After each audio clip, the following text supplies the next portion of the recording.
Cameroun, la tuberculose reste un défi majeur de santé publique, touchant de manière disproportionnée les populations les plus vulnérables, et parmi elles, les enfants. Souvent silencieuse, difficile à diagnostiquer, la tuberculose pédiatrique reste encore sous-détectée et insuffisamment prise en charge. Depuis sa création, l'ONG FIS Cameroun s'est donné pour mission d'accompagner le programme national de lutte contre la tuberculose, afin d'améliorer les résultats à l'échelle nationale. C'est dans cette dynamique qu'en 2023, elle lançait le projet TBPEC 2.0, mis en œuvre en partenariat avec le programme national de lutte contre la tuberculose, avec l'appui financier d'Expertise France à travers l'initiative.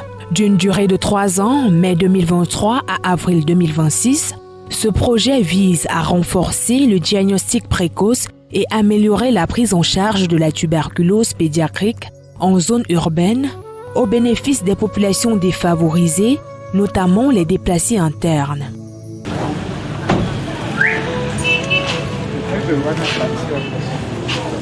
Un an après son lancement, une évaluation intermédiaire est menée afin de mesurer l'impact réel du projet et tirer les enseignements pour l'avenir.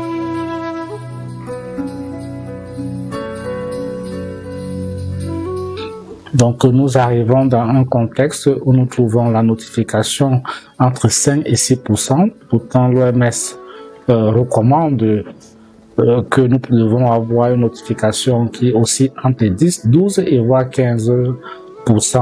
Donc, nous avons ce gap de notification que nous identifions et nous cherchons aussi à comprendre les éléments supplémentaires qui entrent dans cette sous-notification. Nous comprenons que la tuberculose chez l'enfant est sous-exposée.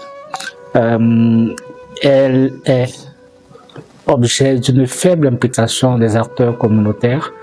Il y a une centralisation de la TB chez l'enfant avec une faible utilisation des autres portes d'entrée dans les formations sanitaires, en particulier au niveau des soins de santé primaire. C'est dans ce contexte que nous mettons en œuvre ce projet avec un objectif de réduire la mortalité et la morbidité liées à la tuberculose chez l'enfant en agissant sur 2 principales variables, la notification, mais aussi le succès de traitement dans 30 formations sanitaires de la ville de Yaoundé.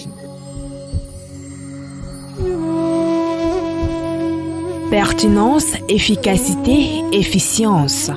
Les résultats permettent de juger si les stratégies mises en œuvre répondent réellement aux besoins du terrain. La performance a été très bien notée à peu près à 78% avec quelques recommandations essentielles. L'une des recommandations, parce que sur la première stratégie de notre projet, ça veut dire que la contribution à la notification, nous avons initialement 4 stratégies. Une stratégie de recherche active en communauté, recherche active dans les formations sanitaires. On avait aussi ce qu'on appelle les campagnes de masse de dépistage.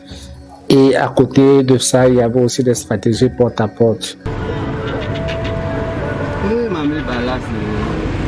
Mais au-delà des chiffres, ce sont surtout les approches innovantes de prise en charge qui marquent la différence.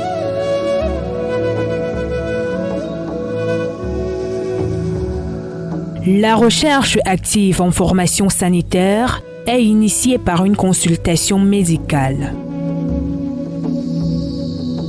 Lorsque nous finissons notre examen, nous demandons une radiographie qui peut nous aider, dans laquelle nous pouvons avoir une image typique. Si nous n'avons pas d'image typique, nous demandons un examen de sel. Chez ceux qui peuvent tousser, on demande un examen de crachat bas. Et lorsque les résultats reviennent positifs, nous les envoyons au CDT, que nous avons ici dans notre hôpital de district d'Ocha. Dans notre centre de prise en charge de tuberculose, nous avons l'organisation FIS qui est dans le projet TBPEC.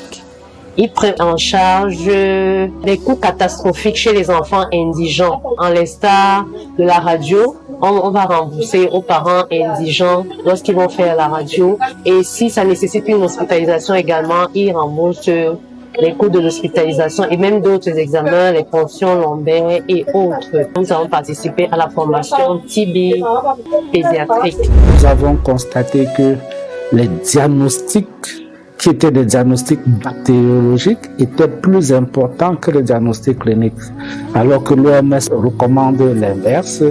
Donc, si vous faites le diagnostic sur l'enfant, en principe, vous devez avoir près de 1/3 des cas qui doivent être bactériologiquement diagnostiqués. Et les masterclass avaient pour but d'engager les CDT pour renforcer le diagnostic clinique chez les enfants, avec une conséquence d'avoir plus d'enfants notifiés.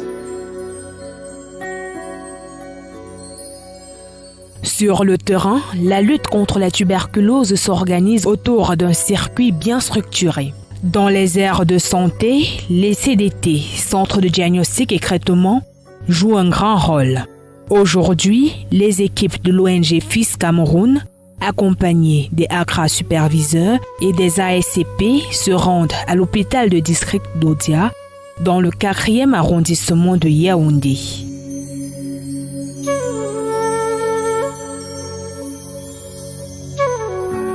Tout commence par une consultation médicale. Chez les enfants, souvent incapables d'expectorer, le diagnostic repose sur une évaluation clinique complétée par des examens spécifiques dont l'analyse des selles. Lorsque le diagnostic est positif, la prise en charge se poursuit immédiatement au niveau des CDT conformément aux protocoles nationaux.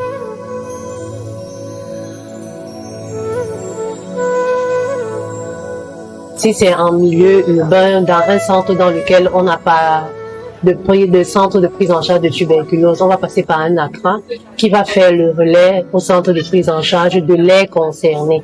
Mais maintenant, à l'hôpital district d'Odja, par exemple, nous avons un centre de prise en charge de tuberculose. Donc, nous envoyons directement au CDT, comme on appelle communément.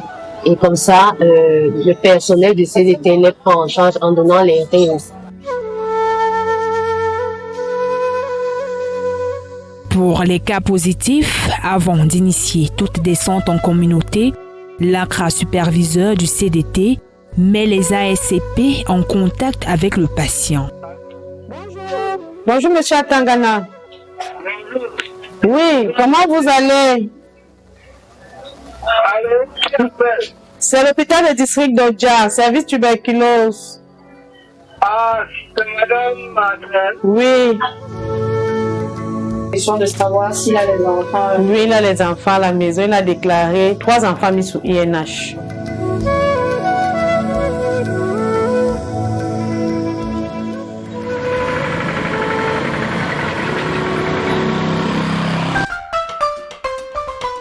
Mais la lutte contre la tuberculose ne se limite pas aux hôpitaux. C'était ici. C'est comment accompagner.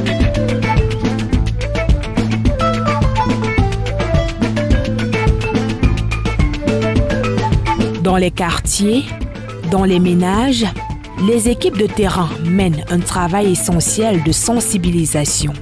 Informent, expliquent, rassurent, lèvent les peurs et combattent la stigmatisation. Malgré les réticences, le dialogue s'installe, parfois même en langue maternelle. Car l'essentiel reste que le message passe. Après morumboani yamba yana min bien bese oui donc ya na donc yon bien zo o tamé bois adore quand on caque adore tamé bois. Derrière chaque donnée, il y a une histoire. Comme celle de Catherine Tourmouda, déplacée interne venue de l'extrême nord.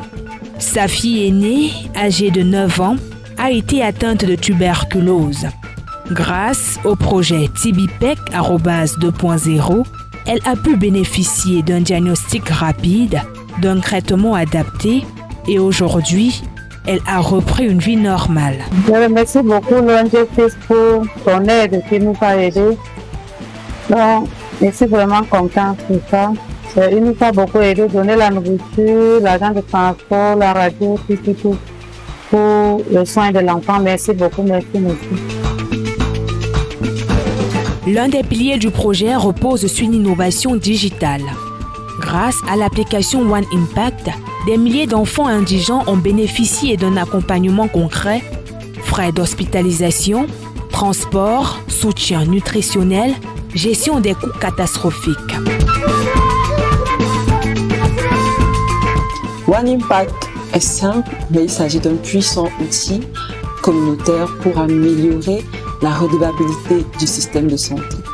C'est avant tout un outil qui permet de s'informer sur ce qu'est la tuberculose, comment l'éviter, comment elle se transmet et toutes les informations dont vous avez besoin, qui vous permet d'avoir accès aux centres de diagnostic et de traitement les plus proches, mais qui vous permet également de vous impliquer en signalant les barrières auxquelles les patients sont confrontés dans le parcours de soins.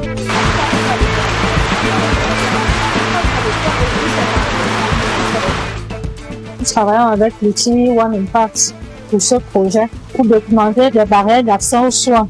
C'est-à-dire, par exemple, si le parent il vient à l'hôpital, il doit avoir les frais de transport pour amener l'enfant à l'hôpital pour prendre les médicaments. Il y a les parents qui bénéficient des frais de radiographie pour les enfants. Il y a également les parents qui bénéficient du kit alimentaire pour que l'enfant puisse mieux suivre son traitement.